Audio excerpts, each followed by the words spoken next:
Começando com isso aqui, né, para vocês apoiarem o nosso trabalho. Se vocês estão curtindo, se vocês querem ajudar a gente a desenvolver o trabalho, comprar umas luzes, aprender a fazer as coisas aqui direito, né, ter mais tempo para desenvolver mais vídeos, e vocês quiserem que contribuir mensalmente, vocês podem contribuir no Apoia-se. É uma coisa que nos ajuda a quantificar os custos e tal. Eu quero começar a fazer também Reels, editar pedaços dos vídeos e tal. E esse tipo de coisa. Se vocês quiserem fazer doações pontuais, temos o Pix aqui embaixo. Deixa eu ver se ele está habilitado. Acredito que está habilitado a princípio. Sai a mensagenzinha na live. E também vocês podem, se quiserem colocar... inclusive eu esqueci de agradecer a pessoa que fez o membro no YouTube, né? Ó, o César Adriano. Obrigado, César, por giftar 5 subscriptions, né? 5 inscrições para o pessoal. Muito obrigado, desculpe por ter esquecido aí. Mas é isso aí. Se vocês querem comprar produtos, querem comprar bonezinho e tal, loja.soberana.tv. Vocês podem comprar bonés, pôsteres, todo tipo de coisa que ajuda o trabalho da Soberana, que é o coletivo que eu faço parte. Também, se vocês querem ver os roteiros com todos os links e todos os assuntos que a gente está falando aqui, teclas.soberana.tv. Em breve, né, estou trabalhando aí com o Pequi, que está no chat, para a gente ter uma espécie de blog /site do canal Teclas, onde a gente vai ter conteúdo produzido de texto, que já é uma coisa que o Pequi vem fazendo na pior rede de todas, que é o LinkedIn, mas fazer um pouquinho mais de produção também textual na internet, ter um site e ter um lugarzinho também para botar todas as coisas, mas fica só na promessa, tá? Primeiro assunto de hoje, como está sendo a turnê do Teclas 2025? Sim, o Teclas saiu em turnê na última semana. O que foi a turnê? Eu fui para São Paulo e voltei, e daí fiz umas palestras aqui em Porto Alegre também, mas eu vou falar como é que foi fazer essa visita lá. Por que eu fui para São Paulo, tá? Porque eu fui convidado, né, selecionado para fazer uma palestra na Crypto Rave, que é um evento que junta essas duas palavras aí, que eu não fecho, né? Crypto e Rave. Não são a minha tribo, mas o cripto não é de criptomoeda, é de criptografia, né? Mais em geral, privacidade, segurança da informação. E o Rave é porque é um evento que ocorre a noite inteira, não é porque é tuts-tuts, embora no final do evento, no sábado de noite, eles tinham uma festinha lá que eu acabei não indo, pois sou antissocial. Na realidade é porque eu fui num outro evento que eu vou falar com vocês aqui também depois. Então, foi muito, muito legal tá lá na Crypto Rave. Eu tô até todo fardado aqui de Crypto Rave hoje, ó. Eu tô com a camiseta, porque eu apoiei o evento, ó. Olha só que bonita essa arte. Lindona. Tô aqui com a jaqueta da Crypto Rave também. E foi muito, muito legal o evento, porque assim, se o canal aqui é famoso entre quem gosta de falar de tecnologia e quem gosta de falar de política, esse evento era onde todo mundo sabia que era o Teclas. Acho que muitas pessoas até que não gostavam de mim sabiam quem eu era, e daí por isso que talvez não me deram um oi e tal, me deram uns olhares meio assim. Mas muita gente que eu conheço da internet, muita gente que acompanha o canal aqui nos comentários e tal, dando oi, conversando, troquei ideia com muita gente, foi muito legal. Então salve para todo mundo que encontrei lá, né? Diga aí no chat se você me viu lá. E eu vi algumas palestras muito, muito, muito boas e até vi poucas, porque enfim, eu tinha que preparar a minha, que foi no primeiro dia às 2 da manhã, nós já vamos falar sobre isso. E enfim, muitas coisas, muitas conversas, falando com muita gente, conversando com os camaradas da Soberana, eu não consegui ver tanto. Mas as palestras que eu vi foram muito boas. Eu consegui encontrar, né, os camaradas Walter Lippold e Davidson Faustino. Vocês talvez já tenham me ouvido falar desse livro aqui, né? Colonialismo Digital. Então, os camaradas que escreveram esse livro estavam lá para 2 palestras. A primeira era sobre colonialismo digital na área da saúde. Muito legal, é basicamente uma extensão do que eles falam no livro aplicado para esse mercado da saúde aqui no Brasil. E também uma palestra sobre as ferramentas tecnológicas que Israel tem usado para o genocídio palestino, uma palestra bem mais sombria e horrível, mas também muito importante a gente conversar.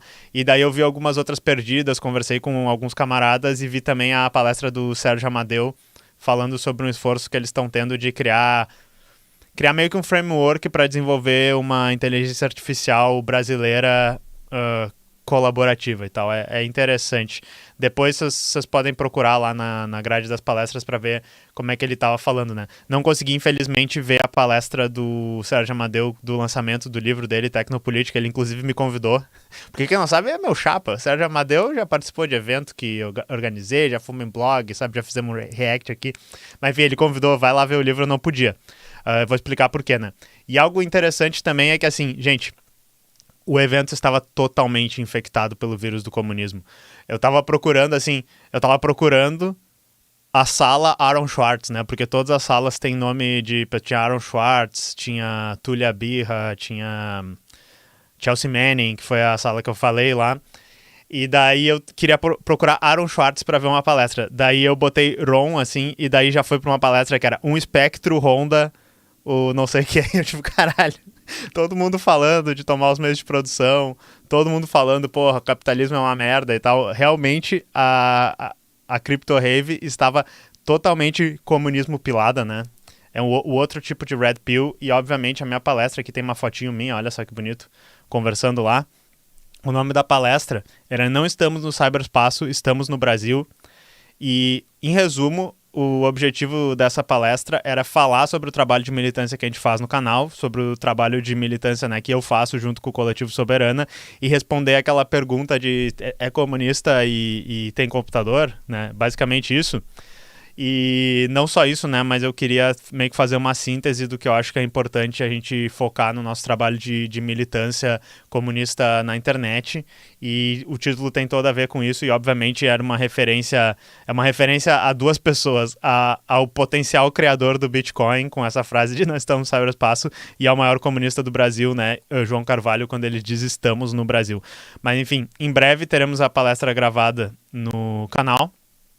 E também já tem o roteiro no site teclas.soberano.tv, mas é melhor provavelmente vocês verem junto com a palestra gravada, e vai sair, eu acho, semana que vem. A palestra foi muito legal por um segundo motivo, tá? Esse palco que eu tava falando era meio que o palco nobre, assim, o melhor palco que tinha no evento.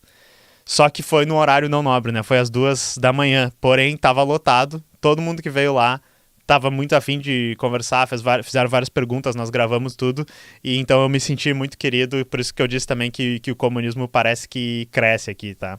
Mas foi muito legal. Depois, né, eu saí correndo lá da Crypto Rave, porque durante a tarde, o pessoal da Soberana, junto com MLC, os trabalhadores do Mercado Livre, o sindicato que está se formando os trabalhadores do Mercado Livre, e o movimento Olga Benário, a gente fez uma plenária sobre a uberização e precarização do trabalho. E isso foi na Casa Laudelina, que se vocês já viram, a Soberana tem criado muito conteúdo também sobre isso. A Casa Laudelina é uma das ocupações do Olga Benário, que serve como casa de referência para as mulheres. Eles fazem um trabalho importantíssimo ali no bairro que eles estão. Mas daí eles cederam pra gente esse espaço pra gente fazer essa plenária, pra gente chamar trabalhadores de tecnologia, trabalhadores de aplicativo, pra gente conversar sobre essas questões importantíssimas, né? E daí, além de tudo, expor esses trabalhadores a luta que elas fazem, né? Foi algo bem legal. Foi um evento menor, né? E só para convidados, primeiro porque a ocupação não é um espaço que podia receber tanta gente, e segundo também porque a ocupação vem sofrendo ataques e tem sido uma luta, inclusive, manter ela lá. Vocês depois procurem, eu vou deixar os links no roteiro, e eu vou colocar os links aqui na edição sobre a história que eles estão passando. E daí a ideia dessa plenária era a gente estava com o Sérgio aqui, que é uma das pessoas que está organizando os trabalhadores do Mercado Livre. Ele, inclusive, faz um tempinho já que ele bailou do Mercado Livre, demitiram ele porque ele não tinha o fit cultural, né? Mas ele estava trazendo as demandas desses trabalhadores, estava contando lá os problemas que eles tinham. A gente também trouxe trabalhadores de aplicativo. Infelizmente, a gente tinha chamado o Júnior Freitas, que não conseguiu vir por causa de um outro compromisso que ele tinha, mas o Júnior Freitas é quem está organizando o Break dos Apps, tá? Um grande camarada. A Soberana já fez algumas parcerias com eles, por exemplo, a gente ajudou eles a fazerem o café da manhã solidário para os trabalhadores de aplicativo, onde eles estavam oferecendo um café da manhã na frente de onde eles concentram ali antes de trabalhar, para bater um papo sobre o Break dos Apps, explicar a situação, né? Fazer aquele convencimento baseado nas ideias, né? Trocar essa ideia com eles, e com certeza vão conseguir fazer outros eventos com eles ainda.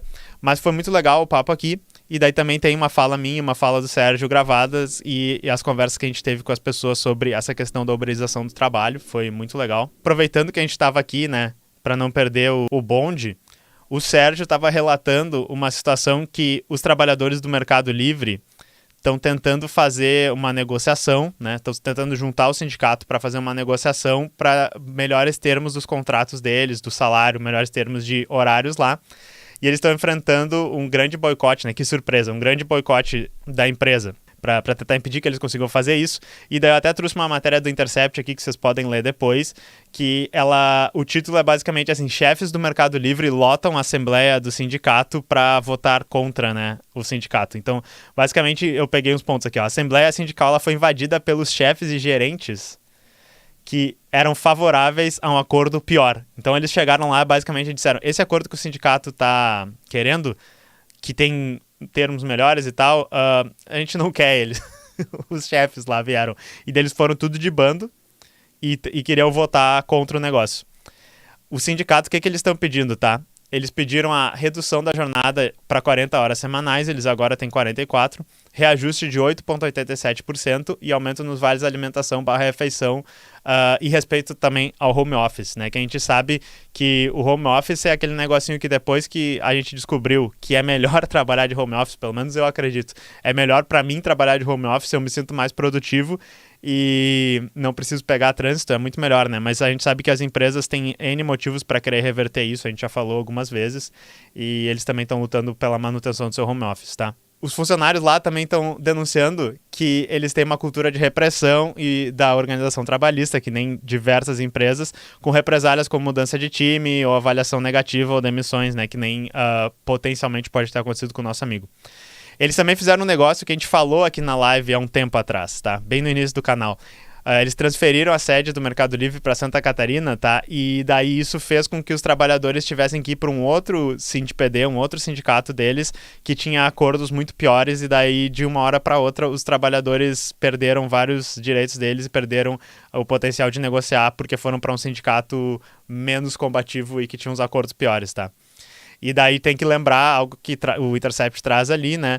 Eles faturaram 3,64 bilhões no último bimestre de 2024. É a empresa mais valiosa da América Latina e mesmo assim eles não querem conceder esses avanços, né, nos direitos trabalhistas. As duas coisas estão ligadas, eles precisam, né, que nem a gente estava falando aqui, precarizar a vida do trabalhador para que fique mais difícil ainda do trabalhador exigir seus direitos. Então eu queria chamar a atenção para isso, que foi uma das pautas que a gente falou lá. E daí a última palestra que eu fiz, né, eu ainda tenho mais uma amanhã na Procergs, que vai ser aberta para o pessoal da Procergs. Então, se você trabalha lá, procure ver essa. Vai ser um debate, né, uma mesa sobre soberania digital. Mas a última que eu fiz ontem foi uma palestra no Instituto de Informática da URGS, que é onde eu me formei, sobre inteligência artificial, Estados Unidos e China. E eu acho que foi bem legal. Essa palestra foi meio que uma junção de vários vídeos que eu já fiz sobre o assunto, mas tentando transformar eles numa coisa com início, meio e fim, né? Porque geralmente a gente traz notícias, a gente traz pequenas análises.